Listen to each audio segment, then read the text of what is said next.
Selain terkenal dengan K-pop dan K-drama, Korea Selatan punya industri game yang bisa dikatakan sangat besar. Umumnya industri game Korea Selatan bergerak pada game online dan MMO free-to-play PC yang punya pengaruh sangat besar dalam industri game di Asia. Kalian tentu ingat gimana Ragnarok Online, Audition, PB, sampai Dragon Nest sempat mengguncang warnet-warnet lokal dan gempur industri MMO dan game online PC yang terkenal kala itu. Sayangnya, industri game online Korea Selatan sempat lesu selama beberapa tahun terakhir karena tergerus dengan pesatnya perkembangan industri game asal Cina yang nggak ngotak. Perlahan mereka memang sempat bangkit di sektor mobile, namun nggak segampang itu, karena banyaknya jumlah developer game Cina yang seolah menguasai pasar tersebut dengan puluhan sampai ratusan game buatan mereka. Ya, walaupun begitu mereka nggak nyerah gitu aja sih. Semangat pantang menyerah itu ditunjukin dengan adanya game online, bahkan single player baru untuk PC yang mereka umumin bakal dirilis dalam beberapa tahun ke depan. Pada video Gamer Bang kali ini kita bakal ngobrolin soal 7 game PC asal Korea Selatan yang wajib dinantikan. Tapi sebelum lanjut, subscribe channel ini untuk mendapatkan info menarik dari kami. Yang ketujuh adalah Chrono Odyssey. Chrono Odyssey adalah game MMORPG buatan NPixel.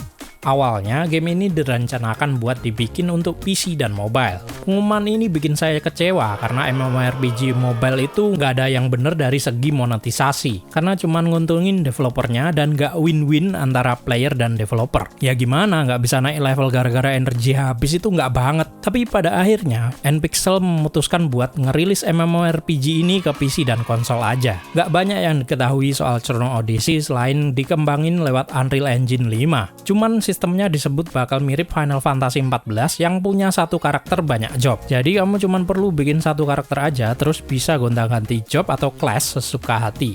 NPixel sebut bahwa gamenya bakal nyeritain soal perjalanan waktu. Ya, dari namanya aja udah ketahuan, Chrono yang berasal dari bagian bahasa Yunani yang berarti waktu. Sayangnya belum jelas kapan Chrono Odyssey bakal dirilis.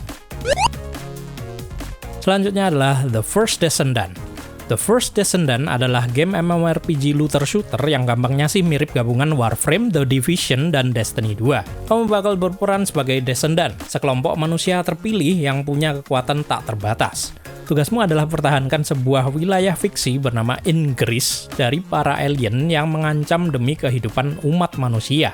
The First Descendant tawarkan cerita keren ala Destiny 2, namun dengan perspektif orang ketiga. Kamu bakal bisa menembak musuh dan menggunakan kekuatan per hero yang kamu kendalikan. Misalnya aja berlari cepat atau melontarkan granat. The First Descendant ditangani oleh Nexon, developer dan publisher yang sebenarnya punya reputasi yang kurang baik. Alasannya karena dalam sejarahnya Nexon punya keputusan yang kurang tepat dan sering meninggalkan game buatannya. Nexon udah sempet ninggalin game online mereka berjudul Failed Experts yang masih early access di Steam. Ya, semoga hal yang sama nggak terjadi di First Descendant saat rilis nanti ya. The First Descendant rencananya rilis musim panas 2024 mendatang untuk PC dan konsol. Yang kelima adalah Throne and Liberty. Throne and Liberty adalah MMORPG yang sebenarnya proyek gagal Lineage baru buatan NCSoft yang akhirnya diubah total.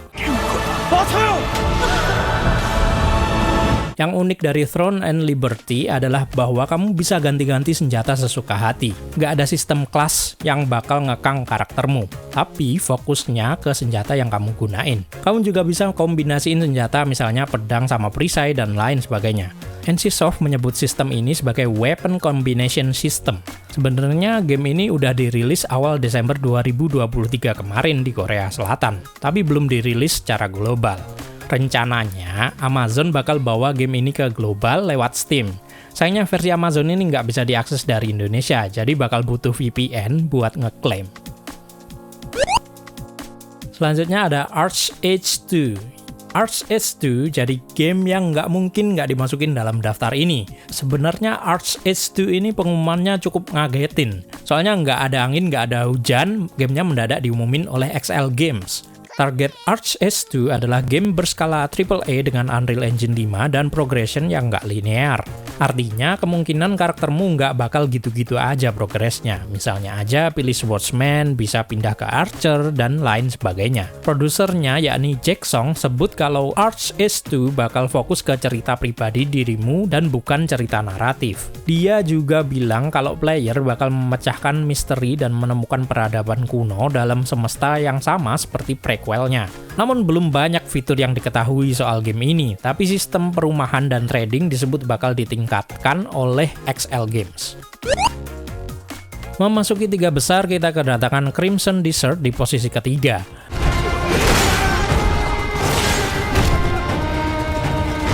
Crimson Desert ini awalnya dikira game online oleh banyak orang, soalnya gamenya dibuat oleh Pearl Abyss, developer dari game MMORPG Black Desert. Tapi Pearl Abyss meyakinkan bahwa game ini adalah game single player dan bukan game online seperti Black Desert. Awalnya Crimson Desert direncanakan jadi prequel Black Desert, tapi pada akhirnya Pearl Abyss memutuskan untuk membuatnya punya dunianya sendiri. Dalam game ini kamu bakal berperan sebagai tentara bayaran yang bertualang dalam semesta bernama Pywell dan ngumpulin teman-teman serupa buat ngebantu petualanganmu. Belum jelas ceritanya kayak gimana, tapi kayaknya sih berhubungan dengan Raja Demenis yang lagi dalam status koma. Yang kedua adalah Stellar Blade. Stellar Blade adalah game buatan Shift Up. Itu loh, developer yang bikin game pantat Nikke, Goddess of Victory. Sebenarnya proyek ini udah diumumin cukup lama dengan judul Project Eve, tapi baru punya judul resmi Stellar Blade. Gamenya nyeritain Eve yang mencoba mengambil kembali bumi yang sudah dikuasai oleh alien bernama Natives. Di sini Eve bertemu dengan Adam yang mengajaknya ke Sion, sebuah kota manusia yang ada di bumi. Gameplaynya mirip dengan Nier Automata dengan fokus third person action hack and slash. Kalau kalian perhatiin, desain Eve ini mirip banget kan sama desain karakter Blade and Soul. Ya, karena Shift Up ini aslinya emang dibuat oleh art director dari Blade and Soul, yakni Hyung Tae Kim. Gak heran kan karakternya kelihatan menggoda dan cakep. Stellar Blade emang awalnya dikonfirmasi untuk rilis di PC, tapi pada akhirnya dirilis lebih dulu ke PS5 setelah mereka dikontrak oleh Sony. Dan yang terakhir adalah LLL buatan NCSoft. Kita sebut Triple L aja ya. Nggak perlu panjang-panjang sih. Triple L adalah game MMO third person looter shooter yang mirip banget sama The Division. Bedanya, fokus gamenya ke cerita sci-fi yang futuristik. Belum jelas sih ceritanya, tapi menurut berita yang ada, Triple L bakal nyeritain manusia yang ngelawan alien bernama Orcs yang menginvasi bumi. Tapi kayaknya nama Orcs ini bakal diganti deh. Soalnya kan Orcs identik sama makhluk hijau berotot yang sering nongol di komik isekai dan fantasi. Kamu bakal mainin player dengan tactical suit dengan beberapa skillnya masing-masing saat bikin karakter.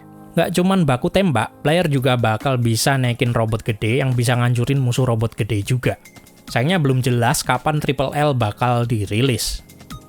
Dan itulah guys 7 game PC Korea Selatan yang wajib dinanti. Salah satu dari daftarnya emang rilis di 2023 di Korea Selatan, tapi belum global dan bakal dirilis tahun 2024 nanti. Ada nggak kira-kira game yang bakal kalian tungguin dari daftar yang udah dirangkum? Tulis ya di kolom komentar di bawah. Terima kasih sudah menonton, share video ini ke teman-teman kalian, like dan subscribe jika belum. Sampai jumpa di video selanjutnya.